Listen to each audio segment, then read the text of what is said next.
مصدقہ و مجرب وظائف جاننے کے لیے ہمارے چینل شفائے رحمت کو سبسکرائب کریں۔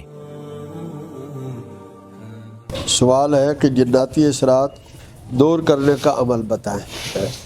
جنات جو ہے وہ شیاطین میں سے ہے، اور شیطان کو دور کرنے کے 3 طریقے ہیں۔ پہلا طریقہ یہ ہے کہ انسان گناہوں سے بچے، اللہ کی نافرمانی سے بچے۔ دوسری بات یہ ہے طہارت کاملہ رکھے۔ طہارت کاملہ کسے کہتے ہیں؟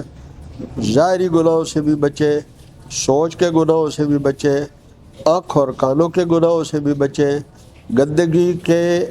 گندگی کی ہر چیز سے۔ وہ لباس کی طہارت رکھے، مکان کی طہارت رکھے، سوچ کی طہارت رکھے، جیسے طہارت فکر کہتے ہیں۔ اور شیاطین سے بچنے کی تیسری چیز جو خود حضور صلی اللہ علیہ وسلم نے بتائی ہے، فرض نماز کے بعد آیت الکرسی، تو وہ اس کو 3 بار 5 بار 7 بار پڑھیں۔ رات کو آیت الکرسی 21 بار 41 50 60 70 100 بار پڑھیں اور باوضو رہیں۔ انشاءاللہ اللہ تعالیٰ شیاطین سے محفوظ فرمائیں گے۔